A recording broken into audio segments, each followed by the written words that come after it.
Welcome to episode 219 of Real Health Radio. You can find the show notes and the links talked about as part of this episode at 7, so the word all spelled out, seven-health.com/219. Hey everyone, welcome back to another episode of Real Health Radio. I'm your host, Chris Sandel.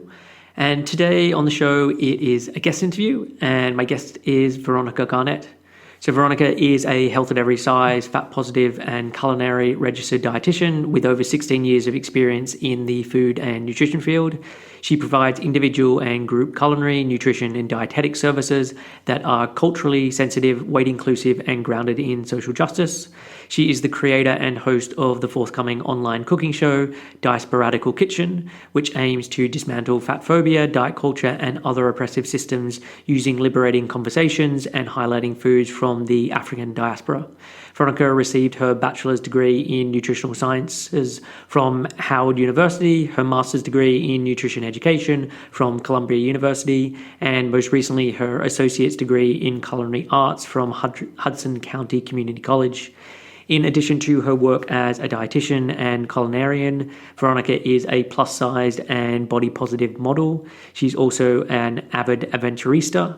She is the founder of Black Adventuristas, LLC, an organization with a mission to support the well-being of Black women by connecting them to one another and adventure experiences in their local communities and beyond. When Veronica is not dietitianing, cooking delicious food, jumping out of planes, or walking the runway, she can be found spending quality time with her family, friends, and dogs, Chewy and Pepper.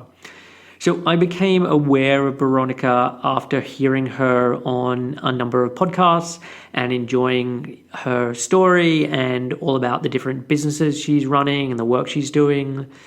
So as part of this episode, we talk about Veronica's childhood, originally growing up in New York. We cover some of the events and the aspects that had an impact on her relationship with food and with body. We talk about her training as a dietitian and how her real desire was to be a cook and how she did eventually make it to culinary school. It just took a while to get there. We talk about anxiety and the ways that Veronica has dealt with it. And we cover the different jobs and businesses that Veronica runs. So running her own dietitian practice, Diasporadical Kitchen, and Black Adventuristas. So let's get on with the show. Here is my conversation with Veronica Garnett. Hey, Veronica, welcome to Real Health Radio. Thanks for joining me today. Yeah, thanks for having me. So yeah, I'm really excited to have this conversation with you. I know you've got lots of different projects that you're involved in that I want to be able to share with people. And I think you also have a really interesting backstory and just your journey as being a dietitian. So yeah, there's a lot that I want to cover. And so you grew up in New York, is that correct? Yeah, I spent the first half of my childhood in New York City and then the second half in the suburbs of New Jersey.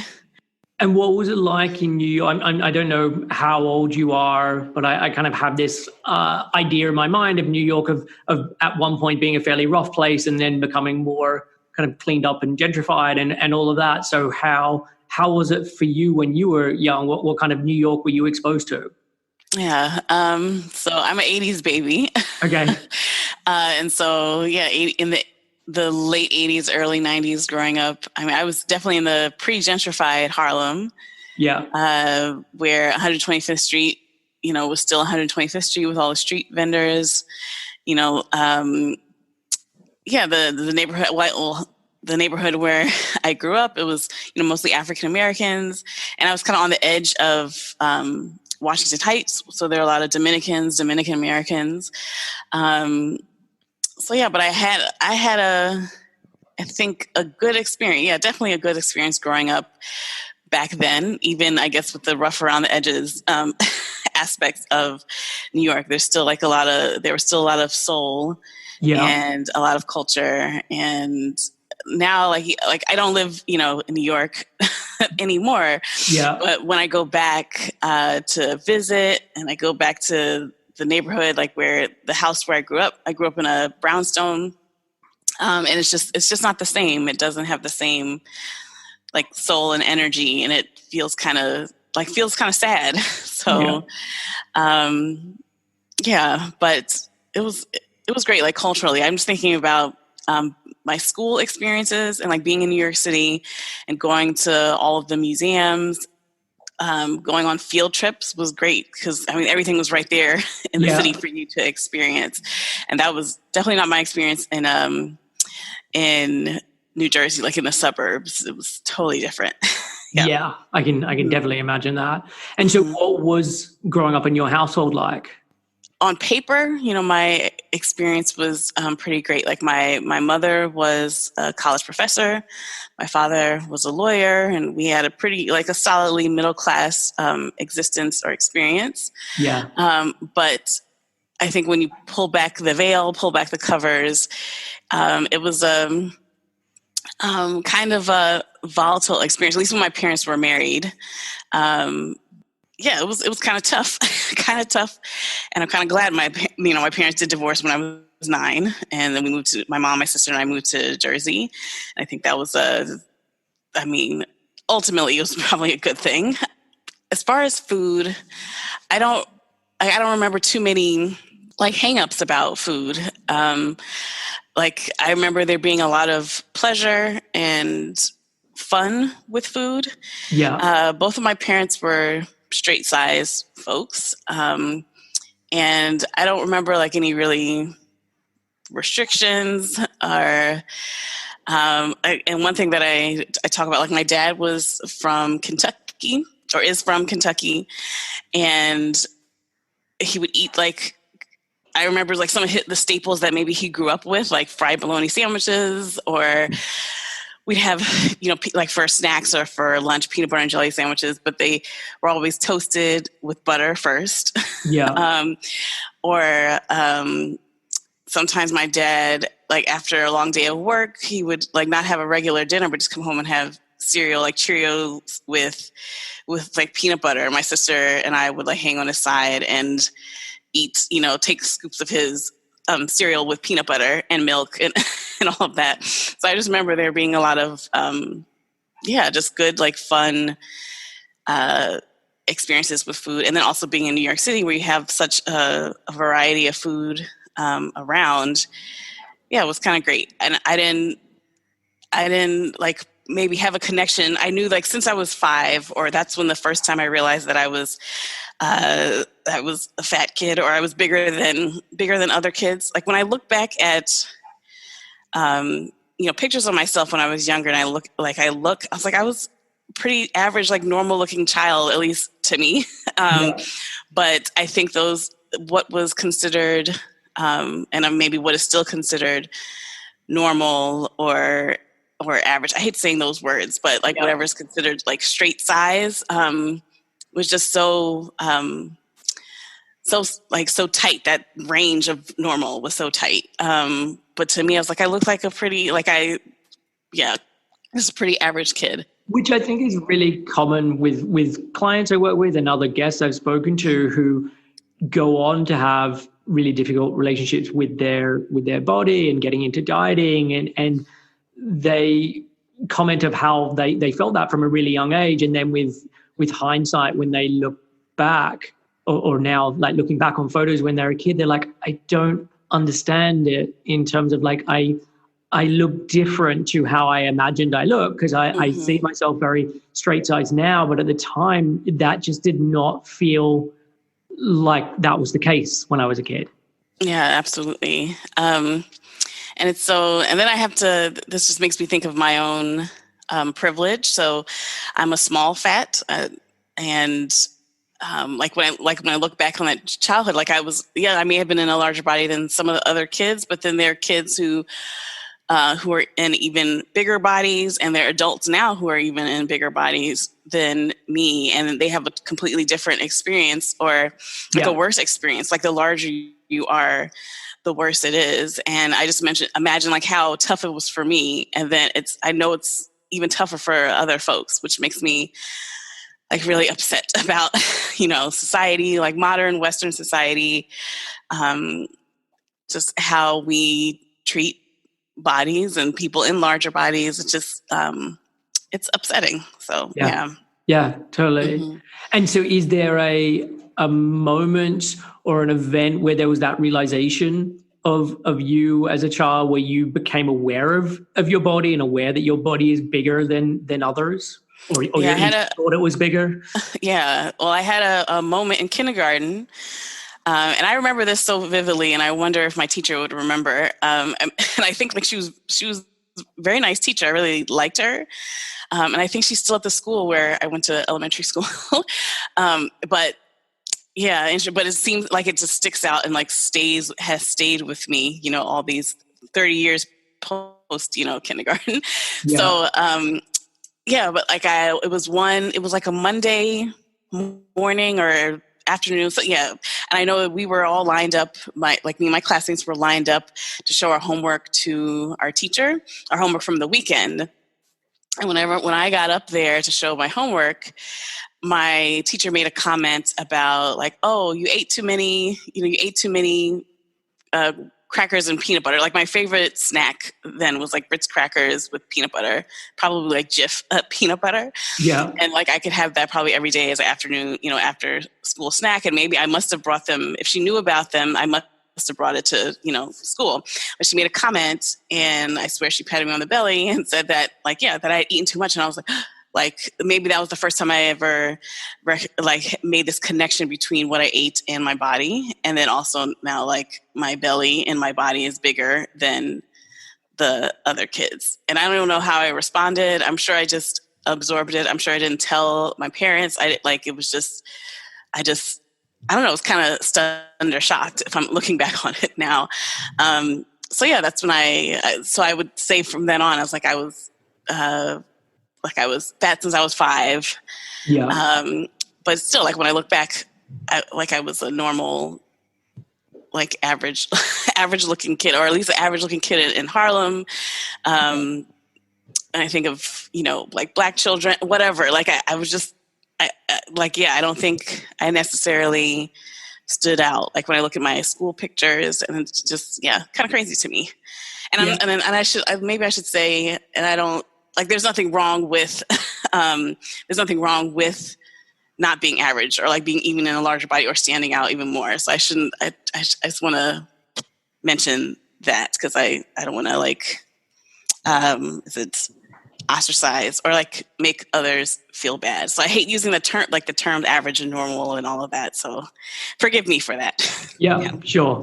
Mm-hmm. And in terms of like, I know one of the aspects that you've got into now, and we'll come to the more current part of it, but in terms of cooking and really being into the culinary side of nutrition or dietetics. So what was going on when you were a kid in terms of like, when did that come into fruition? Okay. So you can fast forward from kindergarten for a bit, and I can say another like pivotal moment, or pivotal moments or time period in my life was around the time I was 11 and 12, and like, hitting puberty. My father was diagnosed with prostate cancer. I think I was still 11, and that summer I turned 12.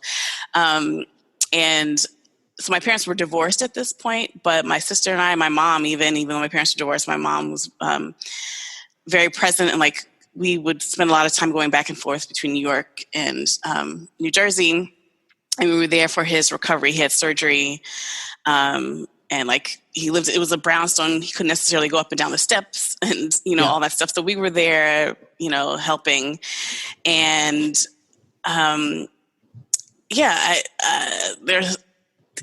at that point my dad started. I think at that point, I think like, well, and not I think, but when my parents divorced when I was 9. So once it was just me, my mom, and my sister, I think that's when I started exploring and like trying to learn how to cook, and like cooking in the kitchen, probably making spaghetti, or scrambled eggs, like basic kind of stuff.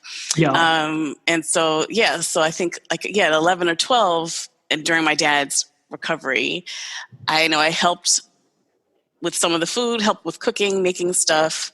And I think my dad, maybe he became more aware of my eating habits or whatever, but he started saying like really like negative things about my body, about my size, about my eating habits, about my double chin. Like he would say some, I'm a Cancer. I'm pretty sensitive and watery, but I think anybody, no matter what your sign is or no matter what, like if you would feel some type of way, but I would feel so bad and like lock myself in the bathroom to get away from him and the comments and stuff. And so, yeah, that was another like kind of pivotal moment where I was like, wow, my body is really wrong and I'm wrong and I'm not worthy of, this love and care and concern, or like this fatherly love, because it's coming from my dad. So yeah, it's another pivotal moment. But I can imagine, and that would cut very deep coming from someone who you're hoping is like going to be loving you unconditionally, and making those comments can definitely make it feel like, okay, that is an unconditional love. Absolutely, yeah. So if you fast forward even more, I still cooked. I still cooked, and now at this time, when I was a little bit older, a teenager, Emeril Lagasse was on the Food Network, and his whole BAM and the Louisiana Creole food, like his whole shtick, if you want to call it that, was really big and popular. And I used to watch Food Network pretty much every day when I come home from school. I definitely watch Emeril. I think he came on at 8 o'clock every night. So I'd watch Emeril. I'd print out the recipes. I'd ask my mom to pick up, the different ingredients from the recipes at the grocery store so I could try them at home. Yeah. And I really started to, love cooking. And I would be in the kitchen by myself and I would pretend that I was cooking in front of an audience, and like I had my own show. And so, I started to really dream, like I want to go to culinary school and become a chef and then have my own show on TV. But if you fast forward to maybe like junior, senior year of high school, I ended up going in a different direction. It was kind of frowned upon, since I mentioned, my parents were, they had terminal degrees and they had white collar jobs.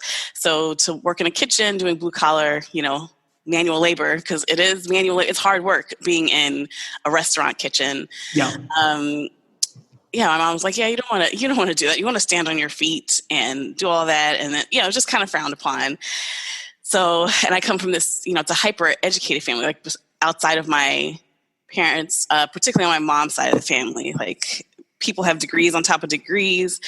So, so I ended up studying nutrition, and I was like, okay, well, this is close enough. Maybe this is close enough to culinary arts. It's still related to food. And then, I came up with all these justifications in my head, like, well, I have, in my family, we have a family history of like heart disease, hypertension and stroke. Maybe a few people have diabetes. So I was like, well, I can learn, more about nutrition, and I can have the information to help my family out and community. Yeah. And then, so I was like, okay, it's close enough to culinary, but on the other, but really deep down, which I didn't probably vocalize then, was that, I could figure out what's wrong with me, like how I'm eating, and I could change that, and I can then, fix what was wrong with me, and I can learn how to shrink myself. Because if you, with most nutrition and dietetics training, it's conflated or collapsed into just weight management and loss, and it's fat phobic and all BMI and, all of that. So I figured, okay, I can learn how to, shrink my body, and then I could get that love and acceptance and, the unconditional love and acceptance that I was hoping for, looking for.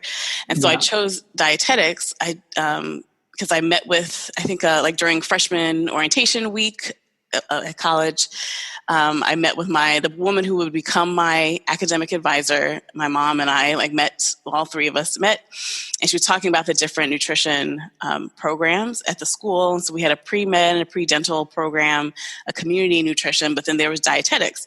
And so my academic advisor was a dietitian, and she was explaining the benefits of having these letters after your name, having the RD status, being registered, being able to, as soon as I graduate, it was a coordinated program. So for listeners who may not know, so most dietitians, they do a 4-year program, a 4-year undergraduate program, and then you graduate, and then you are, matched with an internship, and you have to do a certain number of, supervised internship hours.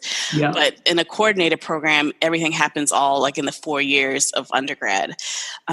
So some of that, like, it's pretty intense. Like I was taking 20 credits a semester, or I went to pretty much every summer I was taking classes. And then like my senior and junior year, I was doing internship and classes, like everything all at once. And so, but after that, after those 4 years, as soon as I graduate, I would be eligible to sit for the registration exam and become an RD. And then I could get I went to school in Washington, D.C. So like government jobs, like that's a big deal. Getting a good government job with benefits, health insurance, retirement plan, like all that stuff like that is the goal. And that was a possibility. And that was what your folks were pushing you towards, or hoping and that's you what would be doing. And that's what my mom said. Yeah, that's what you're gonna do.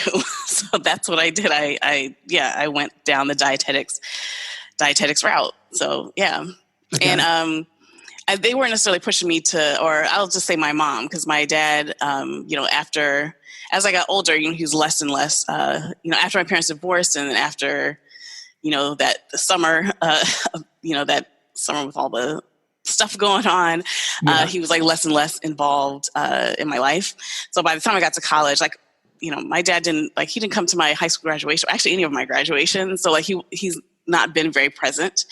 Okay. So pretty much it was my mom, or like my mom's side, or my aunts, like my maternal side of the family, I think kind of were kind of steering me in this direction. Yeah. In that direction, but it wasn't necessarily like, oh, you have to get a government job, but that was good that was a possibility. A possibility. So just going back to the cooking piece, and you doing this, you're watching the Food Network, you're having your own imaginary cooking show each night. How did that then sit with your thoughts around your body and wanting to change your body, and like, was there dieting going on at that time? I think not necessarily dieting. Well, maybe. If I backtrack to like when my family, when we were still, all of us were still living in New York, I think around the time that I was like 7 or 8, my mom kind of got into like a health kick. So like she stopped like buying or cooking like red meat, beef and pork. And so we would just eat like chicken and turkey and I guess fish. That wasn't as often though. And maybe we switched from like whole milk to skim milk or 1% milk. There were just a few like changes, but there was no like restriction. And I've never been like a picky eater. So like I like ground turkey. I like chicken, like it's whatever to me. And then like we still go out to eat, and I could still order whatever I wanted. And there was a McDonald's right at the corner at the end of our block. And there was like a soul food restaurant like right across the street from that. And like we could get whatever we want. So whatever changes were happening, it didn't translate into dieting or restricting or anything like that. Okay. But as I maybe got older, but I do remember being like about 7, and so this is the 80s or right after the early 90s, and Jane Fonda, I don't know if you... Jane Fonda is pretty universal, yeah. So I remember like, these were my mom's workout videos, but yeah, trying to work out to Jane Fonda's videos, but still like never, restricting or anything. And then maybe in middle school and high school, I feel like just some things slip through the cracks. Slip through the cracks. Because, my mom was a single parent, and, she was a professor and like on the tenure track, and in academia, we know how tough it is for Black folks, Black women, Black people just in general. Yeah. And then, my mom didn't have any help from my dad, and we didn't have family around for a long time. Like, so it was a lot that had to like fell on her shoulders. So I think with food, some of that stuff just kind of, like slipped through the cracks. So we rarely ever had breakfast. Okay. But when I was like in elementary school, we didn't have breakfast, but, we always had lunch, because all the kids, no matter what, all the kids had lunch or snacks and snacks and like all of that. But once we moved to Jersey, it was different. Like in New York where we went, so everyone, the parents who could pay, because I guess, some kids have to pay out of pocket, or some children get subsidized meals or free meals, but they didn't make a distinction. Like, so none of the kids knew, but parents who could pay would pay. And then like, I don't know. So it was never, is it like a delineation or whatever? Like everybody got to eat. But once we got to Jersey, it was different. Like it was very apparent if you had like free or reduced meals, if your parents were paying, or if you brought lunch with you. And I think like maybe at about fifth or sixth grade, the lunches, kind of didn't always happen, or we didn't always bring lunch, my sister and I, and we didn't necessarily have like money to buy lunch either. So sometimes I would go like the whole day without eating. So it was like an unintentional restriction because I wasn't trying to, not eat, but that just is one thing that slipped through the cracks. But if I did have, like money for snacks or whatever, I get like bagels and cream cheese, or sometimes I would have whatever meal was served. But yeah, that's just one area that kind of, fell off. Do you think then that part of the pull towards the cooking and the Food Network could have been just, I'm hungry? Like I'm just thinking of like the Minnesota starvation experiment and all the men as part of that really getting into cookbooks and becoming more fascinated. And I know with clients I work with disordered eating and eating disorders, like how much that can really pique their interest when they're restricting, whether that's intentionally or unintentionally. So I'm just wondering if part of that interest was kind of being stoked from that. Wow. I have never thought about it like that, but like, it's just a mind blown experience just now, you pointing that out. Cause like, maybe that was the case. I hadn't thought about that, but it makes sense. Yeah. It makes a lot of sense. And with some of the cooking in the evening as well, like you mentioned about your mom, she was a single mom, she was really busy, she's like on tenure track. So was part of the cooking as well that, okay, if you're not cooking, there's not going to either be food, or the food that's going to be there is going to be nowhere near to the standard that you're going to be able to put something together. So it was an enjoyment of cooking, but it was also maybe part necessity and part just like, this is going to be a better meal than if anyone else does it. I don't know about it being better, because once again, I'm not a picky eater, so like I could eat, I could eat Wendy's and McDonald's and be happy. I could go to a fancy restaurant and like be happy. But I can say maybe now my tastes have changed. Like with COVID, everyone's at home and cooking. Yeah. And then I see people like, at least in the States, the situation is not under control at the time of this recording. It's not under control over here. Okay. Yeah. It's not just you guys. Okay. Because it's a mess over here. But I see people like going out to eat, and I'm like, nope, there's no food at a restaurant. Like, I mean, I've since gone to culinary school. I should mention. I guess we'll get into that in a bit. Yeah. But I graduated from culinary school last year, and now it's like there's no restaurant food that I would go out like and risk getting COVID. Like there's nothing that good that I can't make at home. And I really do think like whatever I make at home is better than whatever I will get out there. The only thing that I miss is like, about eating out is not having that to do. Cause every single day and you have to figure out food 3 times a day. And like, it's too much. It's too much at a certain point. So I miss having other folks cook for me, that part. But anyway, back then, no, I think it was maybe more so just out of necessity, it was a necessity, enjoyment that kind of became my chore. And I should say, like even like going all day without eating. I remember like being in class with my stomach growling and whatnot. But like as soon as I did get home, like food, food would happen. So like I would eat. I don't think I would ever like binge or anything like that, but definitely I would snack. I'd like take naps, wake up and eat some more. So just I guess my body needed those nutrients. So when you then studied as a dietitian, was the course as you imagined it was going to be? And I know it wasn't really your first choice, and it was more kind of doing it because that was what your mom was recommending. But did it pan out in the way that, okay, this is what I thought I would be focusing on? I really think I didn't have that many expectations going in, because I really didn't know what a dietitian, I had never heard of a dietitian before, Okay. And I didn't really know what dietitians did. So I don't know if I had many expectations besides, like, of course, like the basic, like nutrition science and stuff like that. Yeah. But I feel like I need to backtrack, because when you're asking about dieting, I have to backtrack to the summer that I turned 14. My sister and I spent our summer with an aunt. I don't think she'll hear this, but this particular aunt has diabetes and also was in a larger body, and she was also a doctor, I should say, but she was retired at that point. But, medicine is very fat phobic too.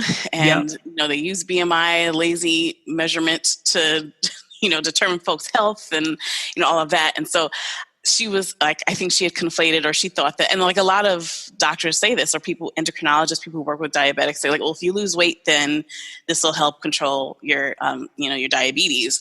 So that summer we did, it wasn't, like, I guess it was sort of a diet, but not really a diet, I guess. I don't know. But we had like very limited, I know like at breakfast, we would only have maybe like smoothies, like fruit smoothies, and lunch maybe would be turkey sandwiches and stuff. If we were lucky, we could go to like Arby's and get, a turkey sandwich and some fries or something.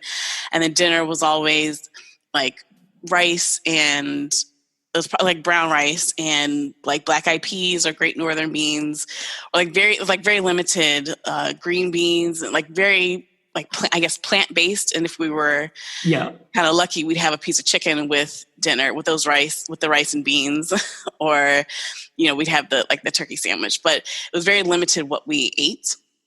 And I do remember and then I didn't step on a scale or anything like that.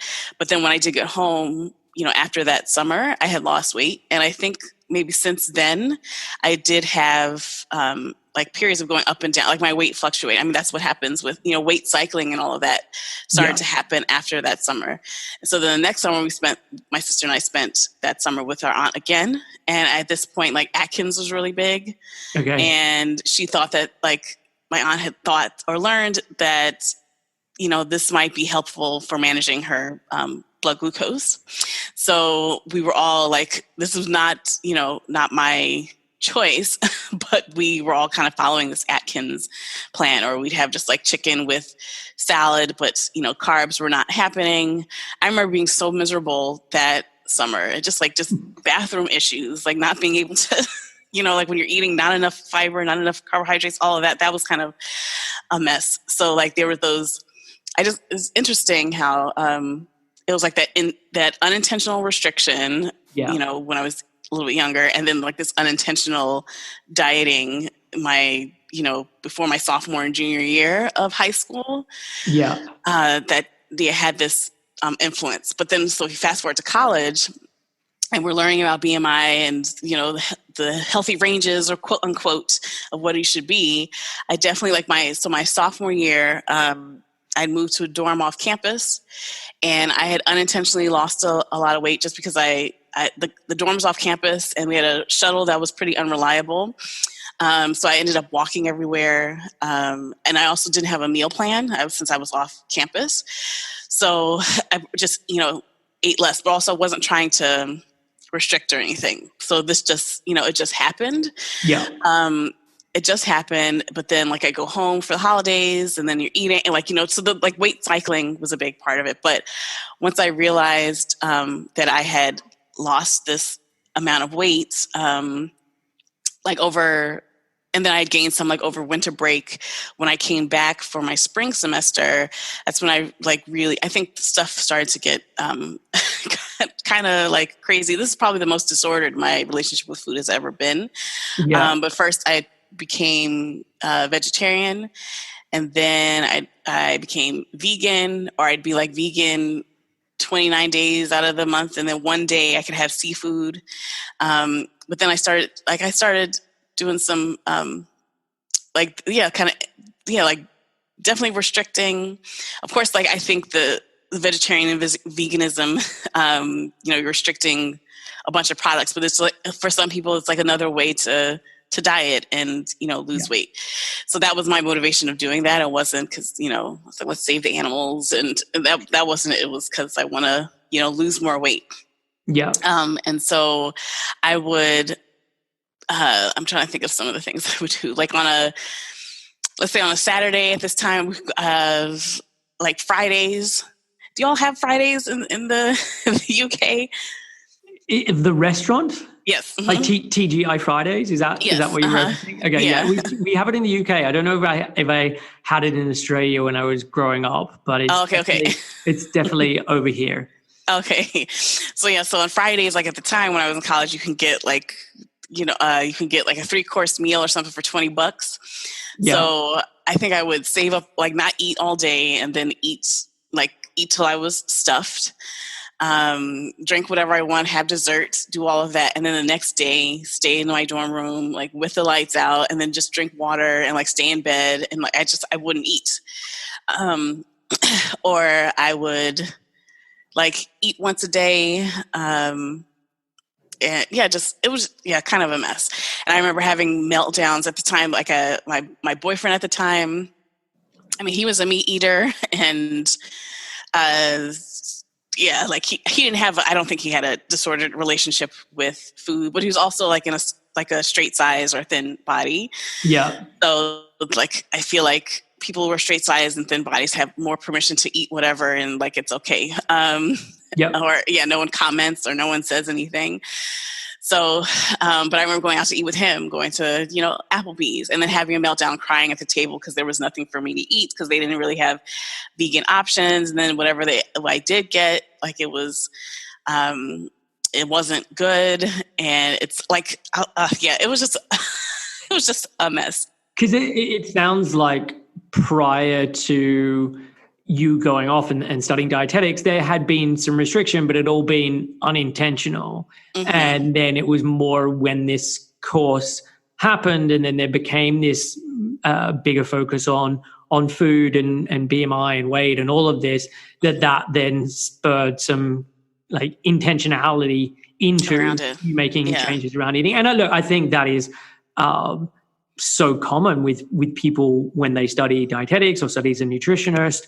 I think that kind of course attracts people anyway who have not the greatest relationship with food anyway. But even someone like myself, I've never dieted, and that's partly because I was kind of always battling the opposite issue. Like I was always like trying to gain weight and trying to do everything I could to get bigger because I'd always feel small.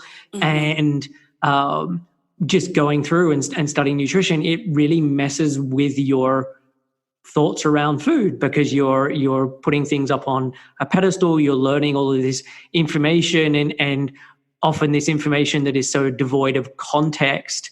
And so, I just remember so many points of me studying where I'm like, okay, I'm not eating these things and I'm having more of those things. And then you read some other book and then that changes it to some other way. But it definitely creates, at least for some length of time, a real hyper focus on food and then hyper awareness of how other people in your course may be eating or what they're doing with their food. And I don't think that that's a healthy thing, but it's just really, really rampant within people who are starting absolutely. that way. I think it's like a breeding ground for at least orthorexia. Yep. But definitely, I think there are a lot of dietitians or nutrition students who do have eating disorders or disordered eating, orthorexia at the minimum. But it does that to you, just that course of study. Yeah. Definitely. And I know I'd heard you on another podcast talking about studying dietetics and that you went to either an all black school or was mostly black in terms of the classmates. So did that have an impact at all in terms of your course and I'm just knowing where you've gone on to in terms of the Diasporadical kitchen and kind of seeing food through that different lens. So I'm just wondering if, and we'll get onto this in more detail, but yeah, was any of that started there because of that experience? So I went to historically Black university, so HBCU, and I think on some levels it maybe provided more protection than if I had gone to a PWI, what is predominantly white institution for nutrition and dietetics. I think I got a little bit of protection because most of my professors, most of my professors, my classmates were Black or people of color. It wasn't all Black though, because they're like maybe 20% of students are not Black. Okay. So, or at least at the time, and I think the numbers could be even larger now. But at the time, yeah, and I like it is more socially acceptable to be in a larger body, and so I had professors who were in larger bodies. I had classmates who were. They were straight size, but then I had plus size. Like, I don't know, it was just a diversity of bodies. Yeah. But there was still I think still most of nutrition and dietetics the training is oppressive, and we're using research that doesn't necessarily include Black people, people of color. There are standards that don't take into consideration like culture and cultural foods and things like that. So some of it is just inherently oppressive and exclusive. But yeah, parts of it weren't troubling as, let's say, like when I went to grad school, I'll say. So like, I think there might be some protection, like it's okay to, be in a larger body, but still within Black culture, there's still there's a standard of an acceptable larger body. Like this, if you have a small waist, big butt, wide hips, big breasts. Well, breasts maybe like that could be small or whatever, but definitely a small waist, like that hourglass or curvy shape or pear shape. Like they're definitely standards. And so I think I probably still struggled with that. So like I still felt like it was I think there's like a threshold. It's like when you are like too large and that's not acceptable. And then if your body's not a particular shape, then that's not acceptable like either. So there's still like some struggles, with like body image. And so when you went to grad school, you moved into an area where it was more white, or it was more kind of hyper focus on looking a certain way to be a dietitian? So I went to an Ivy League for grad school, and it was most of my it was like a reverse culture shock, sort of, because I went from being surrounded by mostly Black folks and people of color to then being surrounded by mostly white folks. And so like I stood out in that way. Like there were very few Black students. I'm trying to think, maybe one or two other, like there's very few Black students, and very few people in larger bodies. So I think I was just more aware of how I stood out. And I always have to like lead with my privileges. So like like I said it before, I'm a small fat. So I know it would have been even harder if I were larger. And I am a Black woman, but I am light skinned. And I know that in a lot of ways I have, the skin color privilege. And like, I know that if I were darker skinned, then my experience would be, I feel like it would have been different and like even harder than it was. And so I just have to acknowledge that I have quite a bit of privilege, but that privilege doesn't necessarily protect you, but it's also like if you don't have these privileges, it's just even harder and so unfortunate. Yeah. And so what year did you qualify as a dietitian? And part of the reason I'm asking is I'm remembering myself, it's around 2008, and obviously that's not a great economic time, and so I'm kind of doing the math and thinking you're in a kind of similar boat. Yes, 2008 is when I became when I sat for my registration exam. So I graduated from college in 2007, and then I just took several months. I didn't study for the exam, but I just took all this time before I just finally went ahead and took the registration exam.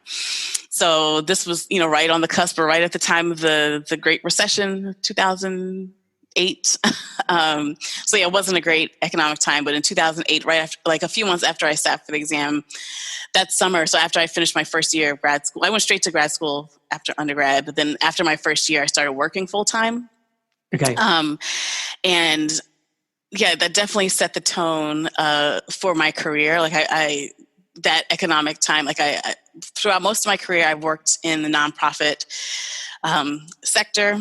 And so there's been a lot of, economic and career instability, because like with that first job, for instance, I was let go from that job, but they no longer had, I guess, the funds for a full-time dietitian, so they could only have part-time person.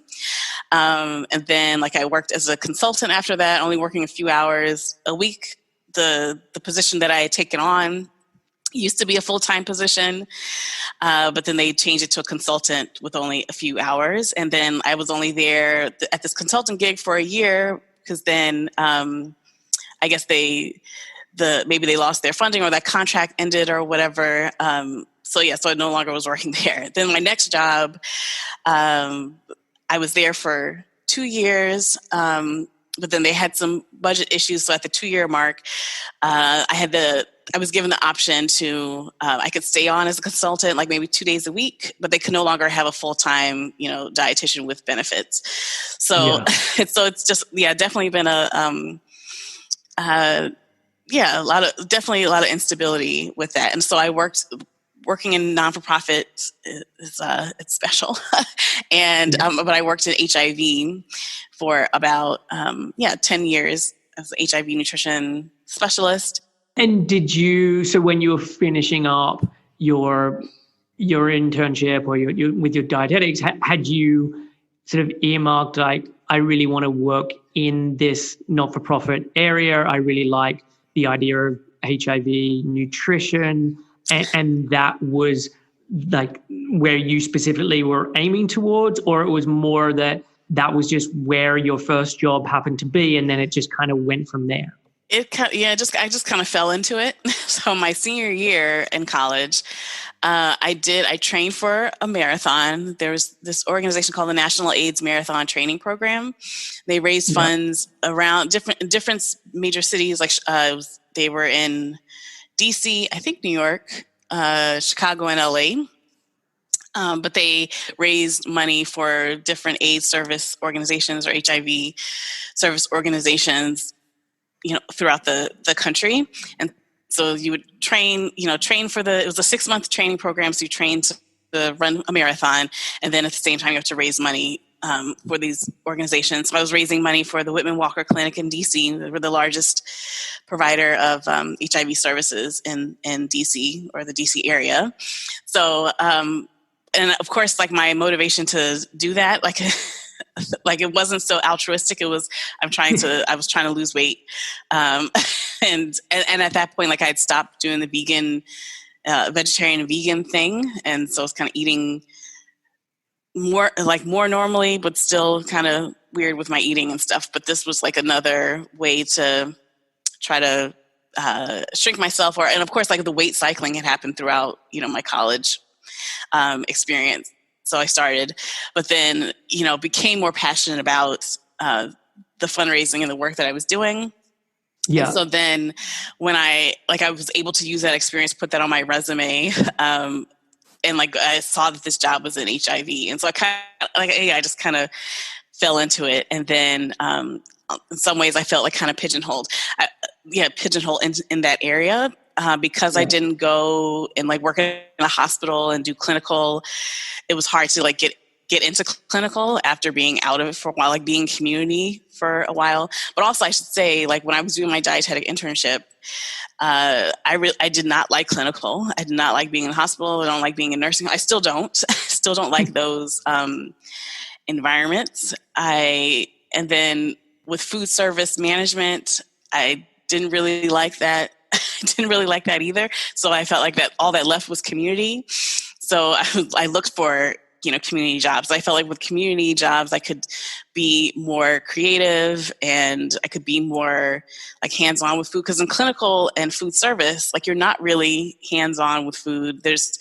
You're not really focusing on education. Like if you're in a hospital, it's like a lot of just here, give the client a sheet, a handout before they're discharged or whatever. But I feel like you don't really make an impact on people's actually, lived lives outside of those settings. So I didn't really like those areas. I guess, so I would say that overall there wasn't much intention behind like, I'm going for this. This is what I really want to do. It was just, I fell into it more so. Yeah. Yeah.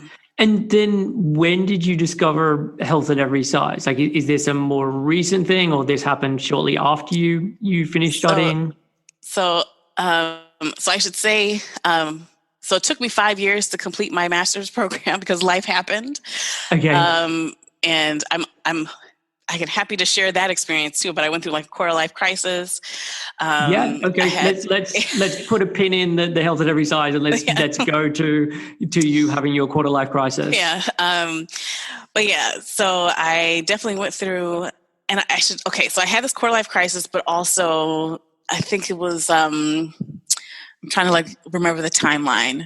So between 2008 and 2010, I experienced a lot of loss and grief. So like my relationship with my college sweetheart, that ended. We were together for 4.5 years. I was working my first job was really toxic. I worked in some toxic places, but it was really toxic. So I was working at a soul-sucking, soul-crushing job. Then my aunt passed away. And this was like the 2008 election where Barack Obama won. So there was some excitement, at least with that. But this happened right around the same time as like the election, or right before the election. Like my aunt passed away. Then, and then also like my grandmother passed away. This like I just kind of messed up the order, but it was in a 1.5 year long period. So it wasn't exactly in that order with those events, but they all did, happen. Yeah. And it's like I didn't have a moment to like really breathe or grieve because I was working full time, going to school, and then dealing with all this loss. So at a certain point, I started having panic attacks. My anxiety was like through the roof, and I didn't necessarily even have the language for that, but I started going to therapy and was diagnosed with generalized anxiety disorder. Fast forward a few years, I was diagnosed with major depressive disorder. And so I had to, at a certain point, I sat out from school for 1 year. I came back for a semester, sat out for another semester. Like I definitely took my time to, get through that program. So, but also in the midst of all this happening, one day I went along with, like it was a Sunday. So I was going to school. I would take a day off from work in the week to go to school. And then I work on Saturdays. So like Monday through Saturday, I'm in school, working, commuting from New Jersey to New York. And then on Sunday, that was like my one day off. But one day, I think it was I don't know if it was my mom and my sister, or one of them came into my room. So I moved, after college, I went back and like moved back in with my mom while I was in grad school and all that. But anyway, but one of them came into my room, or both of them, I can't remember now, and said like, we're going to go to Weight Watchers. We're going to go to Weight Watchers. And I think I was resistant to it, but I just went along with it. When I look at my younger self, like I just went along with a lot of things instead of, moving with intention and doing what I really wanted to do. I feel like I just fell into a lot of things, or just went along. Like I was a good girl. I was a, obedient child for the most part. I don't know about, I think I was pretty obedient. And so I was just following kind of directives or orders or suggestions, made by like the authority figures in my life. And so I went along with it, and that was a miserable time being on Weight Watchers. And that was like maybe only 10 weeks. And like, I don't know if psychosis is the right word, but it was definitely a crazy time. I remember like weighing myself 6 times a day. And like, it kind of like brought up the same kind of is it neuroses? What is the word I'm looking for? I don't know. Like around weight and body and food and intake and like all that stuff. Like when I was vegetarian, vegan, and trying to lose weight, and while a dietetic student, it brought up all that stuff. But it was like I was working at a women's health center for women with HIV, and I think it's like all women or people in general have just all decided to like focus on weight loss and dieting. It's just that is just such a common thing. And so like, such a common thing, such a common conversation to have. And like my clients, even though they're living with HIV, there was still this pressure for them to like lose weight. And like in the beginning of in the 80s and 90s, like losing weight was not seen as that was not a desirable thing. No, it was like, how do we keep the weight on? Like the cachexia of having a disease like that. Right. Yeah, that's like kind of crazy to think that that's changed. But there was a whole like a shift in like obesity and weight loss. So I got praised by clients who noticed the weight loss. But yeah, that was a miserable time period. And after that, I was like, I can never intentionally try to lose weight like ever again. Ever again. And so with everything, you said you had a pretty bad year and a half with the people who were like relatives who passed away and everything that was going on with work. And I imagine there's probably stuff from your childhood that was still coming up. And you talked about living in a volatile environment and your parents then getting divorced. And so if it was then at that later stage that you first went into therapy, I'm imagining there's probably a lot of trauma and stuff that happened as a child that was still undealt with. Oh yeah, absolutely. I've spent,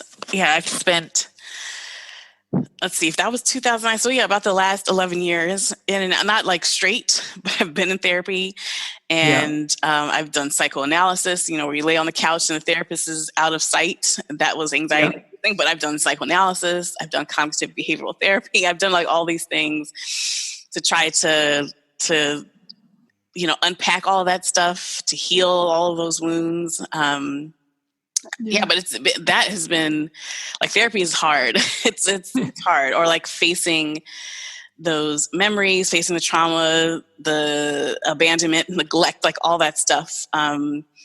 It's definitely been a journey.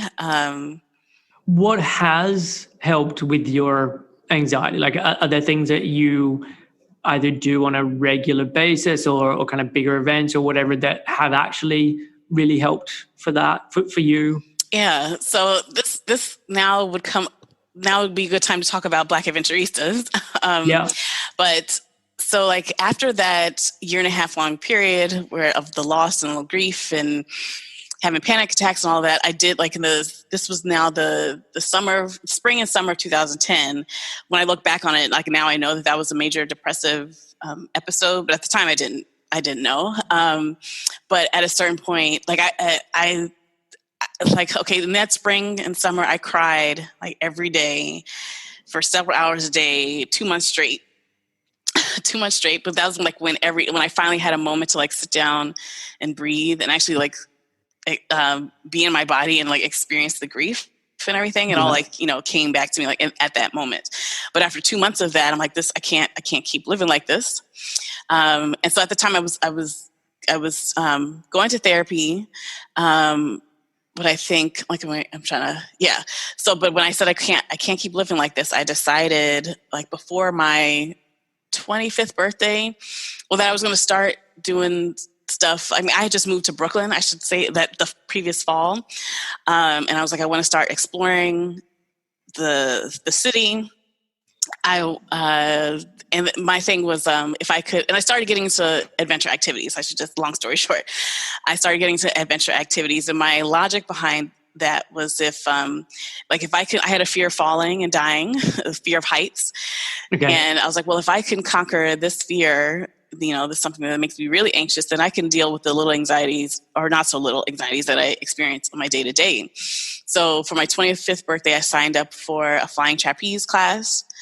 Nice. That's where it's you're like 23 feet off the ground. I had to climb up this rickety ladder to this platform that's 23 feet off the ground and then swing down. Yeah. There's a net, they're safe, you're safe. But that my body I didn't experience that. I had had a meltdown. It was so anxious, but I was so afraid to go the first time. And I was like, oh, I can't do this. I got to climb back down.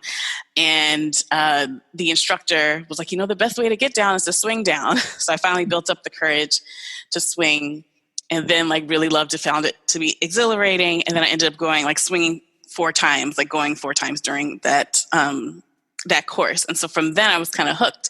And so during my 25th year, I went, I went to Portugal and then Cape Verde, and I went, and it was sort of it was semi-solo. I met up with a friend in Cape Verde. But I left the airport when I had a long layover in Portugal. So I don't speak Portuguese. I was so afraid, but I had to work with my therapist about leaving the airport and going to explore Lisbon for that day. Yeah.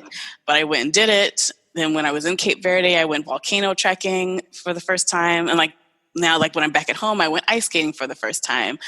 I did waterfall canyoneering, whitewater rafting. And then I went bungee jumping, I did all the stuff in my 25th year, and 26th and beyond. And so now I'm not afraid.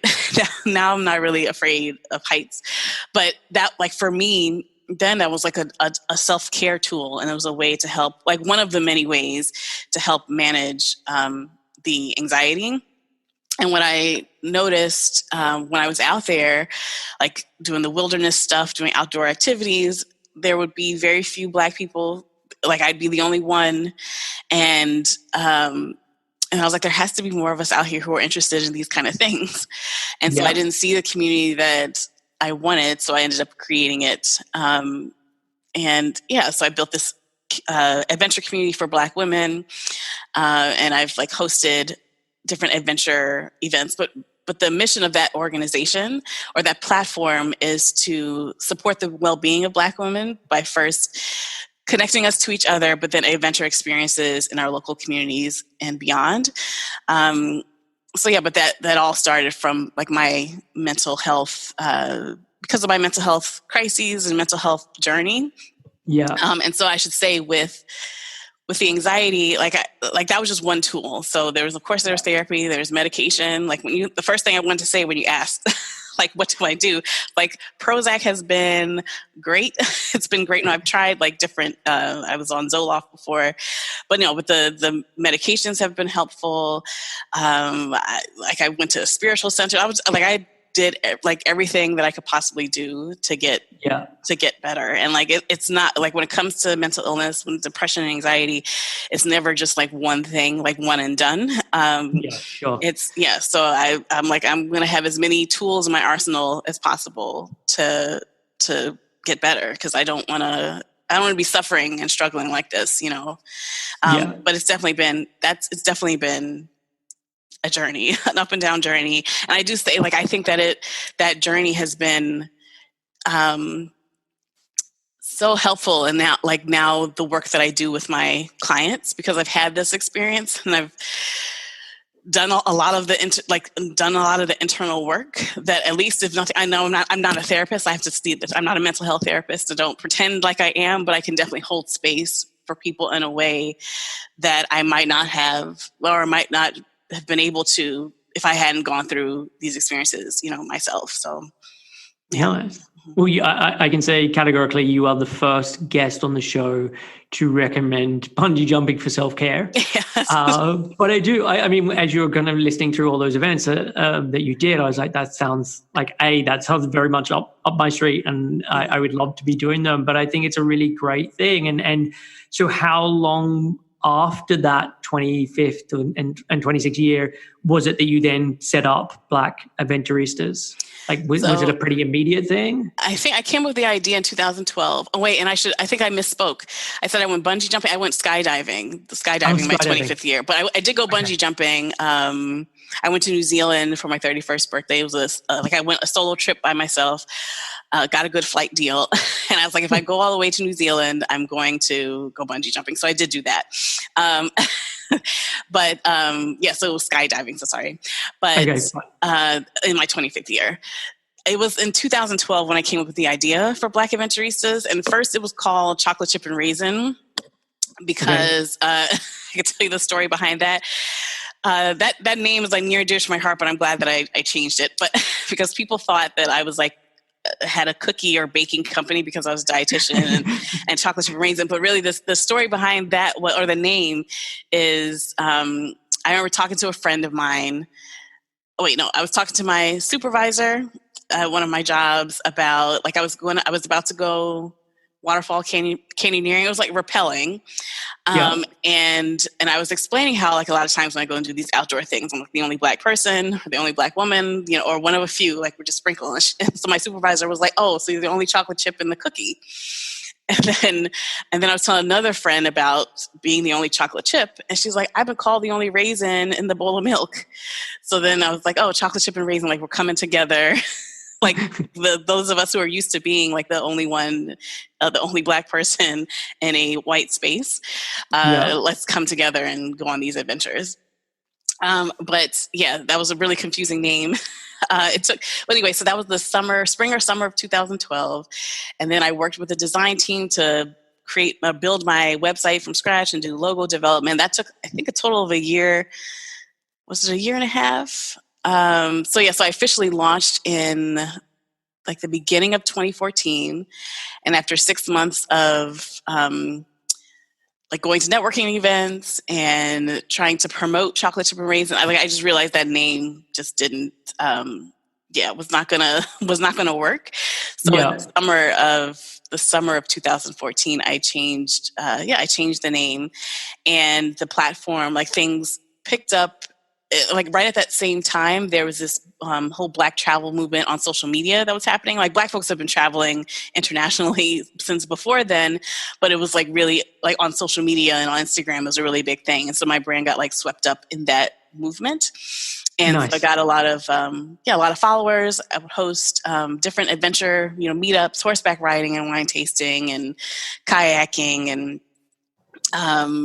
I'm just trying to think of, we'd have different foodie adventures. Like I've had grasshopper tacos and lamb testicles. I went to this restaurant in Staten Island where they have nonas of the world. So the grandmas of the world would come and cook their local cuisine. So I think the day that I went, there was a Greek grandma who made lamb testicles. And I was like, I'm going to try this. It seemed strange or weird, but it was all right.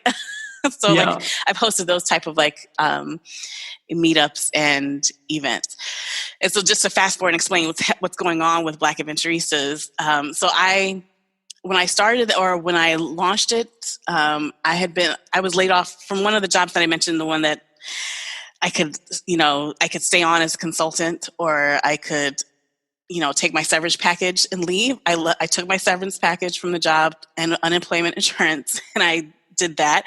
And I ended up not working as a dietitian for, I think it was 2 years. And so I was working solely on Black Adventuristas during that time.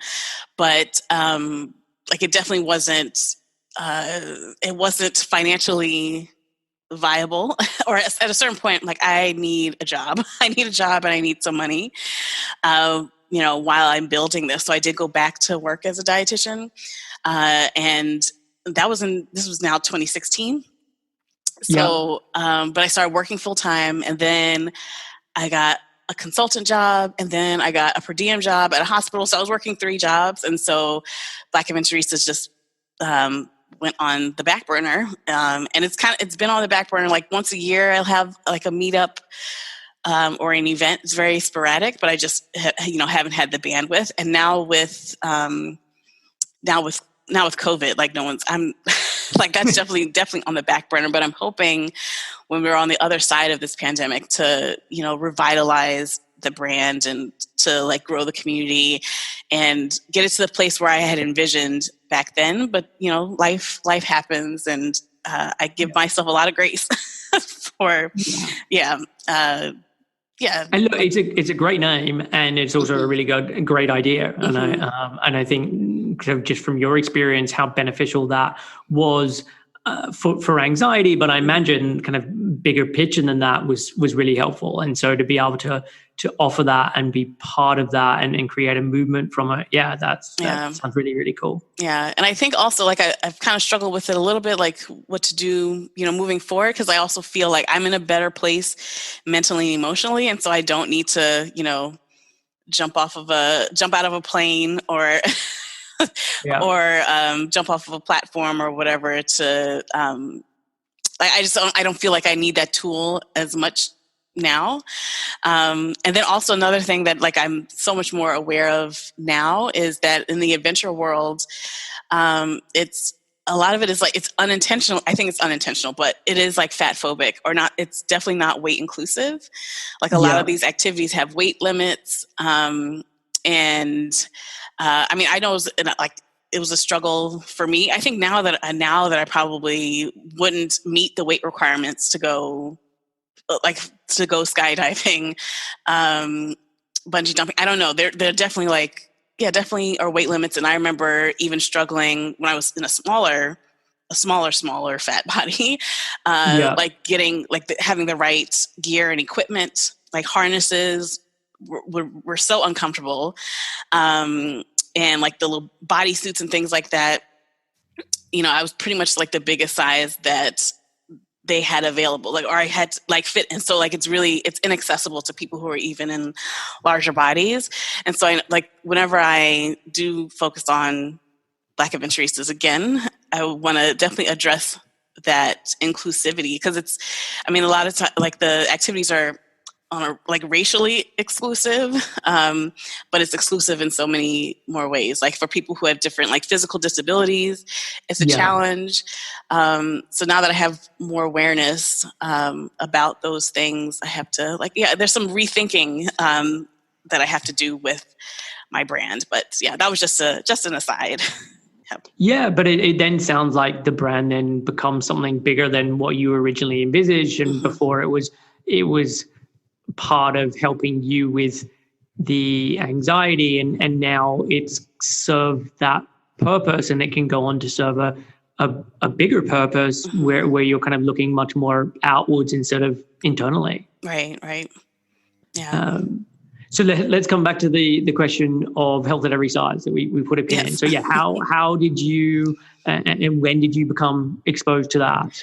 Okay, so I learned about health at every size in 2011. So I was a dietitian for 3 years at that point.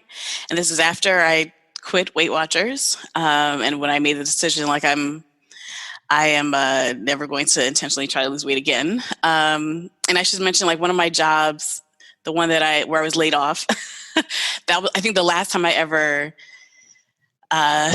intentionally tried to lose weight or went along with something was that at that job they had a Biggest Loser challenge.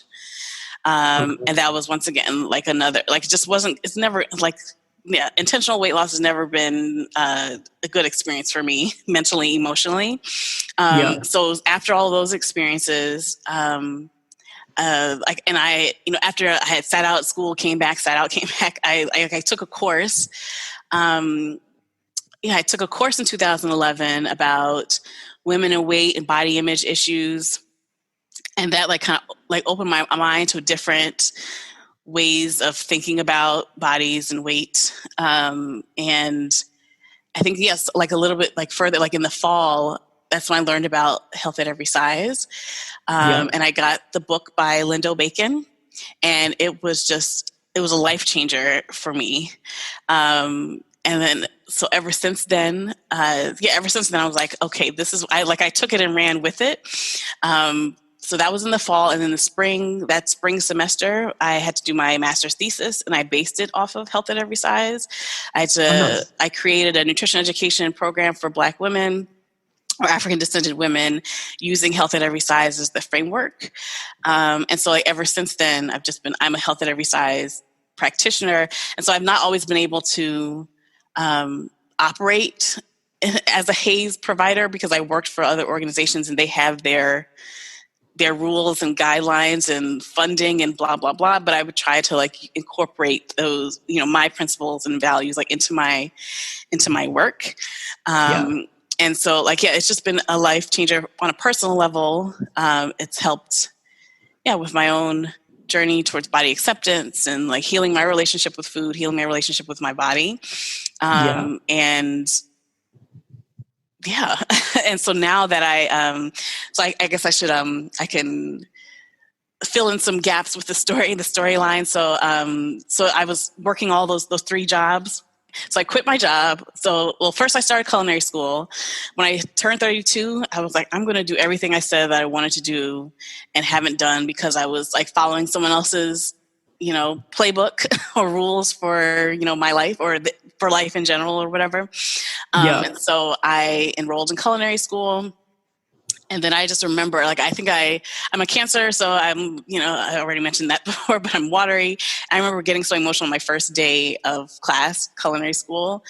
And I was like, I'm just happy to be here. Like, people were asking, like, what's the dream or what are your goals for, like, coming to this program? And I was like, the dream was just to be here. So, so I got, like, really emotional on my first day. I had some other, like, revelations, in that first month. And I'm like, this is where I'm meant to be. And my job, like I was miserable there. So I quit my job and then I ended up, the other, like my consultant gig, my contract ended.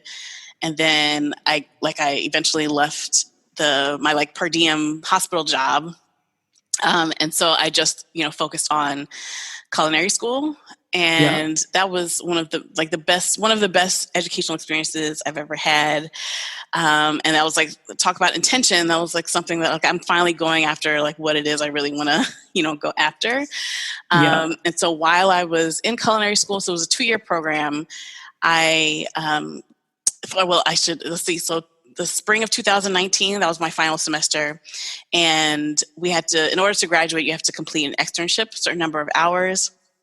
And so I ended up saying, like, I want to go to Senegal and I want to make this happen. And at first, like maybe a year before or a year before, I was like, I want to go to Senegal. And I thought like, I would go there for like a graduation gift to myself. It would just be a trip afterwards. But like Senegal was still on my mind. And then I realized, with that last semester that I had a 6-week period where I didn't have any classes in person on campus, because the classes went in like 5-week cycles. So my second cycle, I didn't have any classes on campus. So I was like, well, what if I did my externship there? So I ended up doing a fundraiser and like rallying my community, like everyone, like so many people supported me and helped me reach my fundraising goal. So I got to go to Senegal for 6 weeks for my culinary externship. And like while Senegal, what is it about Senegal that was kind of calling you? So when I was living in Brooklyn, I went to this restaurant, which I thought was Senegalese. The owner was Senegalese and definitely had some Senegalese dishes, but it was definitely, now that I look back on it, after my time in Senegal, his food was definitely like a modern fusion Senegalese food, but it was some of the best food that I've ever eaten. I've gone to other like Senegalese restaurants and I just thought that like Senegalese food was so good. And I wanted to go to, I knew I wanted to go at least, what am I trying to say? I knew I wanted to go to West Africa or some like African country because in most culinary schools, most like modern Western culinary schools, you learn French culinary techniques, like classical French cuisine and techniques. And that was the case with my culinary school. It was very Eurocentric. I even had I had an international cooking class, but it was all like a different, like each week or whatever, each lesson was just a different European country. And like most of my classmates were, most of us were Black and Latinx, but there was no focus on African food, Caribbean food, like South American food. And so like I really wanted to explore foods from the African diaspora.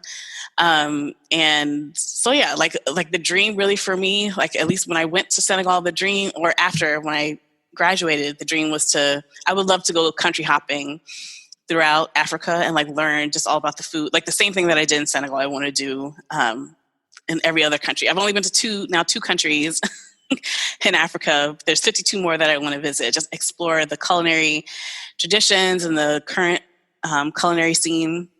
I would absolutely love to do that, but like that was not the focus with my culinary studies. So I just went after that myself because that was something that I was interested in. And so while I was in Senegal, I knew it was time for my registration status.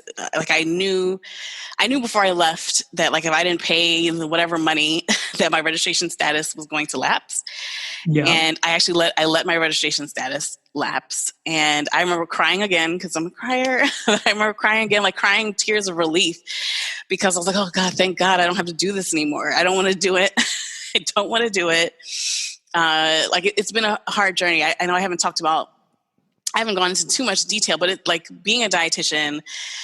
I mean, the study of nutrition and dietetics is, it's kind of oppressive and fatphobic, but like being out in the world as a dietitian in a larger body, like most people's vision or most people's, when they think of a dietitian, they think of a thin white woman. And I've never been that. Never will be that. And so it's been challenging. There've been several times, like every 5 year, like we have to recertify, every 5 years. And each one of those times when it's been at the 5-year mark for me, I'm like, I don't want to do this anymore. I've wanted to quit like so many times. Yeah. So, and I can say like some of the times where I didn't work as a dietitian, like that 2-year period where I was just focusing on Black Adventuristas and the time that I was in culinary school and not working, like those were some of the best times for my own, like we'll talk about body image and relationship with food, like being away, having distance from the field was a good thing for me. So, but some of that is because you worked for other people as well. Like if you were working as running your own business as a dietitian, you can brand yourself in a certain way so that being in a larger body isn't, I mean, yes, in society it can be seen as a detriment, but it can then become part of your brand, and then you're able to kind of put health at every size at the forefront in a way that you can't when you're working for someone else. And so that if that had been the way that you had gone, it may have been somewhat easier. Yes, absolutely. And like I guess I was eventually going to get there with my long-winded story. I was eventually going to get to that because after I'll just say yes, absolutely. But after I graduated, I followed Christy Harrison. I still followed, dietitians who were, at the forefront of this, the health at every size movement, intuitive eating, anti-diet culture movement. Yeah. And what I noticed, it was that the people who are driving this conversation are still like relatively privileged, thin, white, cisgender, able-bodied women. And I'm like, who better to talk about health at every size than me? And also in that summer after graduating, I noticed myself giving like gentle nutrition advice to friends. And I'm like, oh my God. And like I try to get out and you pull me back in, try to get out of the field. So at a certain point, I paid to be reinstated as a dietitian, and like it went retroactive. So like the time period where my registration status lapsed, it's like it didn't happen, at least on the books. But I did like decide to get back into the field. And I was like, if I'm going to do this, I'm going to have to do it my own way. And actually I had a conversation with Christy Harrison, and I ended up on her podcast, but we spoke before then, just talking about the podcast and things. And she had suggested, had I ever thought about private practice? I think the day before, a friend of mine had asked me the same thing, like, what about a private practice? And so I was like, okay, this is a sign that multiple people are asking me about this. So, so if we fast forward to today, now, since the pandemic, I actually I started my virtual private practice, And now I get to work as a health at every size clinician. I get to operate the way that I want to. I get to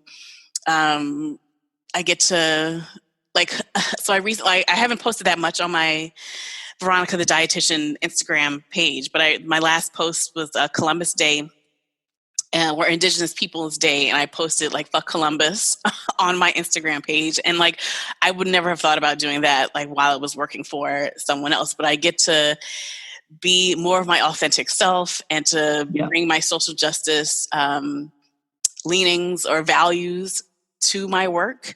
And so like it's been an actual like joy working with my clients. Like all of my clients now, they're larger body folks. They're plus size, larger body, or fat. I don't know which word, like whatever words they prefer to use. I personally use the word fat, like folks have reclaimed that word, so I don't have a problem with it, but I know not everyone is there. So I use any one of those descriptors, but everybody is plus size. And I think like everyone has, I feel like my clients, they're looking for someone like me. Whether it's, I work with a lot of people of color. I work with a lot of, queer and trans folks. And then like people with just marginalized identities. And they're looking for someone who like gets it. So all of my experiences up until this point have definitely helped me be able to do the work. And it's like such a joy and a pleasure. Like so many of my clients, all of them are amazing and smart and intuitive and perceptive and just amazing human beings. And I think I've told some of them, but I was like, I really want you all to see yourself the way I see you. Because with the body image stuff, like, it's like I see how wonderful my clients are, but it's just because of their body, because you're in a larger body, like that takes away from the totality of your your being. And I'm like, this is so, like, it makes me angry. It makes me angry that society does this to people. We have these these terrible standards that just cause so much harm. So now like I really enjoying the work that I do. Well, it sounds like it. You've found a really good match for your lived experience, your skill set, and then people who can really benefit from that. Yeah. And if you were saying that, the people who are at the top and pushing this movement don't necessarily match up with the clients that you're seeing, it means that you're able to carry on that health at every size message for people who may otherwise not find it. Right. And what about intuitive eating? Like, how does that, like, hey, like, how did you come across that? And B, how does that work with the people that you're serving?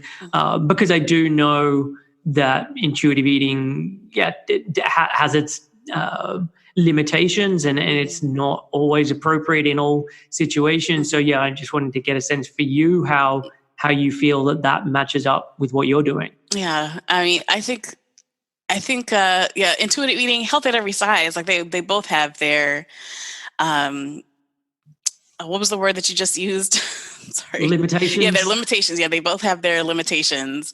And I mean, I think of it kind of like in mental health, where there's like multiple treatment modalities, but we're all trying to get to the same goal of like mental wellness. So you have the CBT, DBT, and blah, blah, blah.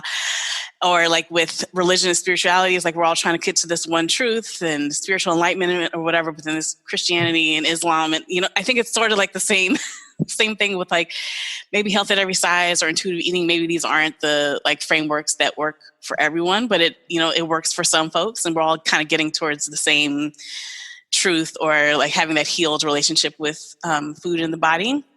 Yeah. So, but with intuitive eating, I mean, I think I first heard about it probably around the same time that I heard about health at every size. But I definitely say that I'm a health at every size practitioner. Like that's just what I gravitated towards more. So I didn't read intuitive eating until was it last year? Yeah, last summer.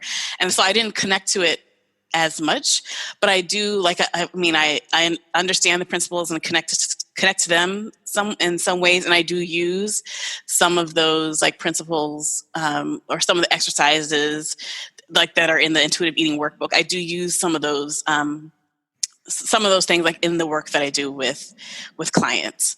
But I don't like, I'm definitely not a intuitive eating counselor. I'm not certified or anything like that. But I use parts of it if it's like appropriate or if it works. Yeah. Mm-hmm. Okay, so I scuffed you a while ago back when you were talking about like the culinary side of things and where that was heading. So finish off talking about what happened then when after you came back from Senegal and then how you embarked on with the culinary stuff. So I should backtrack a little bit. In 2018, I went through Momentum Education is this personal growth and development program, community, whatever you want to call it. But it's like coaching and it's like group healing. It's not therapy. It's not like religion or anything. So it's like that other area. I don't know what to call it. But coaching and like personal growth and development. So I went through their whole curriculum in 2018. And in the spring, I did their leadership training program. And one of the results that I said I wanted to create then was I wanted to produce like a few episodes of my own cooking show. Since that was the dream when I was a teenager.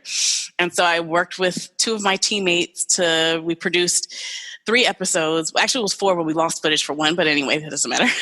But we produced 3 episodes of a cooking show. You can go on my YouTube channel now and it's just, like 3 less than 10-minute videos. And I'm just like standing in front of the camera and like, I made 3 different dishes. But so fast forward, but I only did those 3. And then fast forward. So now I've done my internship, I've graduated, and I'm like, I want to do something different with the show. And so I said that I wanted to like have these liberating conversations, and I want to talk about like fatphobia and dismantling like these systems of oppression and diet culture and racism, anti-Blackness, all of that. To have these conversations while focusing on foods from the African diaspora. So it'd be a cooking show, kind of like The Chew. I don't know if The Chew came on outside of the United States, but it was like it was a talk show where they cooked and made cocktails and did crafts and things like that. I don't watch a lot of cooking, so it may have, and I just didn't see it, or it hasn't. So I can't say. Okay, but it was sort of like The Chew, where I wanted to have guests come on, because in the first videos that I made the year before, it was just me standing in front of the camera. But I'm like, I want to have guests, and I want to talk and have these conversations and cook food. So then I was driving around on a Saturday night, and I was like, I had an epiphany. I was like, what about Diasporadical Kitchen? Like diaspora, because my culinary point of view is the African diaspora, and then radical because of, we're having these radical liberatory conversations, and then kitchen because, of course, it's kitchen and a cooking show. Yeah. So I came with the idea last summer, and I reached out to some folks who were like ready, like gung ho to join. I've done some modeling for this brand called Smart Glamour, which is an all-inclusive brand, so inclusive of gender and size and race and ability, like all of that stuff. Like one of my favorite brands. So I did some modeling with Smart Glamour, but I reached out to some of the models that I had met, on that part of my journey. I reached out to some friends. I'm like, let's do this. And so this past spring, I was hoping to like go into production. I would just it was just going to be at my house. Like have people over and we cook and we can eat a meal, but then we record it and, all that stuff. But then COVID happened. And so that had to it's had to sit on the back burner. Like I haven't seen my friends in how many months now. So but I'm hoping, once we're in a post-COVID world, that I'm also able to, get back into that, because I was really excited about that. I think that was a good medium to like bring together all of these experiences that I've had and like all of these skills and all the skill sets that I've developed. Like it would all come to fruition there with Diasporadical Kitchen. So Yeah. And when I heard about it, I was like, this is just such a lovely idea. And I know you talked, I think you did a talk for a conference on like multicultural competent nutrition care. And, yes. I think it's just such an important idea of really meeting people where they're at in terms of what's the kind of foods that they have grown up with, or what are the kinds of foods that are part of their heritage. I mean, I think back like when I was growing up in Australia in high school and then at university, my best friend was Lebanese, and he was born in Australia, but his parents had grown up in Lebanon and then moved out to Australia. And every time I would go around to their house, they would just have the most like amazing Lebanese food. Like I to this day miss going to his house on a regular basis, but it was just wonderful. And I think if they had to go to a dietitian, for example, and they're then being recommended this food that is just completely disconnected from all that, I think it just makes it so difficult. Yeah. And they would be just, they're not going to follow through. And so to be able to be looking at, okay, well, what is someone's background? What do they know? What do they actually enjoy? And starting from that place, because I mean, if I'm thinking from an intuitive eating perspective, and maybe one of the things that you do regularly work with or take from that is the idea of satisfaction. And being able to help people find that satisfaction in the way that they eat, and a lot of that is going to be based on what they're used to, and from a cultural perspective, and from a growing up perspective. Yeah, absolutely.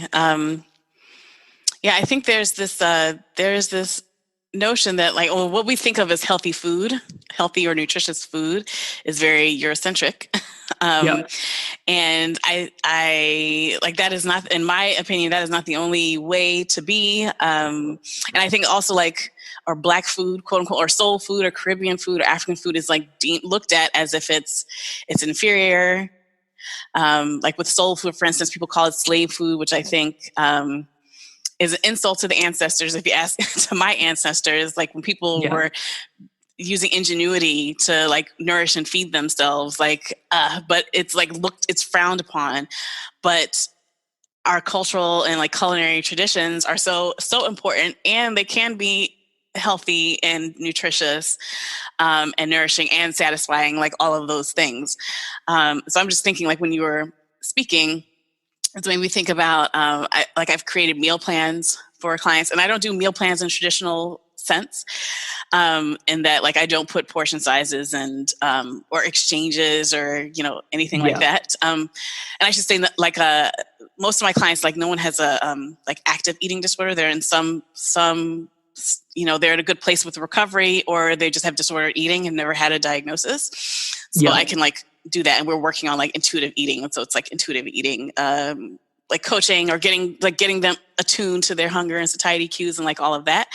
So, but I just like to give a plan to show like this is what a day of eating could look like, and that I make sure to include all of the food groups and like all that kind of stuff.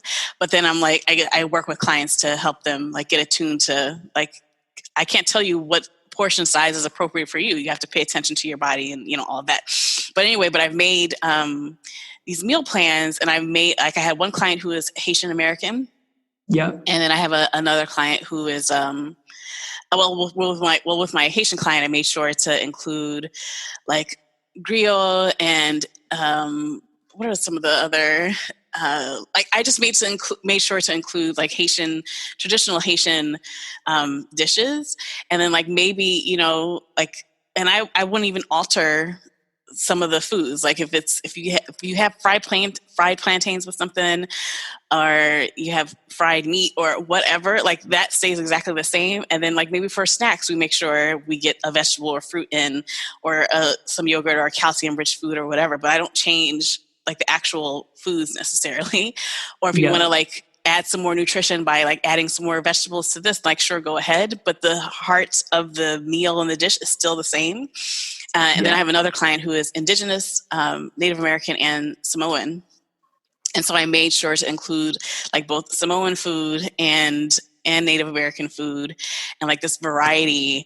And I just know that my clients, I mean, they were vocal too about being so appreciative that I created that plan for them and included that. Like that's so, like, it's just so important. It's like so important for me to be able to do that. And I think it's so important, and valuable for clients, like to have, to have a clinician who just understands, or like, I might have to do some research. Like I don't know all the foods of all the world, but like it makes a difference when you put in that effort to learn about your clients, of course, their cultural foods, but also their cultural values and their worldview that influences the therapeutic relationship. So totally, yeah. I mean, like just bigger picture, it's meeting someone where they're at and respecting where do they want to go with this. Like we had an experience recently where when we bought out the house that we live in, the previous owner was a gardener for the National Trust. And so over here, the National Trust is this heritage foundation where they have lots of lovely homes and lots of lovely gardens and all of this that is looked after by the National Trust. And so she was a gardener at one of those places. And so we've, as part of this house, have just this beautiful garden that is this lovely cottagey garden. But both myself and my wife have no ideas about gardens and just don't really know how to manage it ourselves. And so we were trying to get in a new gardener to help out. And she basically just came in and wanted to do everything her way. Like there was no conversation around, like, okay, what aspects of this do you really like? What are the things that you don't want in here? What are the, like, do you have an idea of how you would like this to be? It was just her coming in and telling us all of her point of view and why we should get rid of this thing and we should put in this thing. And there was just this complete disconnect. And in the end, we didn't end up going with it because I was like, at no point was there any conversation around what would we like and how would we want to go ahead with this. And I think that's just really important. And what you're doing when you're talking about meeting people with the foods that they are more accustomed to and that they're going to like is kind of doing that. I mean, I also reflect on, like, if I go away, I remember going to Thailand and having just the most amazing holiday. And I love Thai food and I can never get enough of it when I'm over here. But after a number of days of eating Thai food for every meal of the day, I'm kind of like craving what I'm more used to. And I'm like trying to find things that are part of my more regular diet. And I think that's going to be the same. If you're recommending something different to people, maybe for the first week, they'll follow it if possible. But after a while, they're like, no, I want to get back to the things that I'm kind of used to or feel more like commonplace for me. And so, yeah, I do. I think what you're doing in that area is really wonderful. Yeah. And that also makes me think, like, I guess with traditional dietetics, I mean, people do like give a plan and give answers and give solutions. And I think maybe initially it's kind of weird for clients because I say like pretty much these are your sessions. Like, this is your life, right? This is your life. I am not the expert on your life and like what'll work for you. Like I ask a lot of questions during my sessions to get people to like think, but I'm like, I'm not here to tell you what to do or to mandate like everything else. Like if I give homework, it's a suggestion. But it's really like, I think people have everything within them to achieve whatever goals it is that they want. I think we have that internal, like that wisdom and knowledge, and I'm just here to help, gently guide and support. But I'm not here to tell anybody what to do. And that, of course, that shows up with whatever food recommendations I make too. Like, this is still, your life, and this stuff has to be relevant and familiar and all of those things. Yeah, no, I agree. And I think like I I know when I'm working with clients, there are areas that I have expertise in, and that I am the person who is more knowledgeable on that just by the fact that I've done the study on it and I've done the research on it. But there are a majority of areas where it is much more of either a collaboration or it's much more of them are going to be telling me all the things because they're the one with the lived experience. They're the ones that are living in that body. And so, yeah, I do. I think definitely from my experience of doing this for the last decade or more is that there's definitely been much more of a shift from going from I'm the expert, I'm going to tell you what to do, through to, okay, this is a collaborative effort. And I know that there are some areas where I know more, and then there's lots of areas where it's not the case. Yeah. Yeah. Well, look, this has been a really lovely conversation. I'm really glad that you came on the show. Where can people be finding out more information about you? Okay, how do I want to do this? So I have a bunch of, because I have a bunch of Instagram handles and several email addresses and websites. So, but a good place to start is just Veronica Garnett across the board. My website is veronicagarnett.com. And if you go there, you'll see, so at the time of this recording, I'm like revamping my website, but that's kind of like my online resume. So you'll be able to like click on all the different projects that I'm working on. If you're interested in just the nutrition piece and like my nutrition practice, that's veronicathedietitian.com, and Veronica the Dietitian on Instagram and Facebook, and Veronica the RD on Twitter. But Veronica Garnett is probably the good place to start. And then you can find information about Diasporadical Kitchen, about Black Adventuristas, and some whatever other projects that I'm, working on. Perfect. Well, I will put the links to all of this in the show notes. And yeah, thanks so much for your time. I really enjoyed this. Yeah, thank you so much for having me. So that was my conversation with Veronica Garnett. I'm so glad that she has made her way into being a dietitian for herself rather than for other people, because it is just so much of a better fit for her. That is it for this week's show. I'll be back with another episode next week. So stay safe and I'll catch you soon.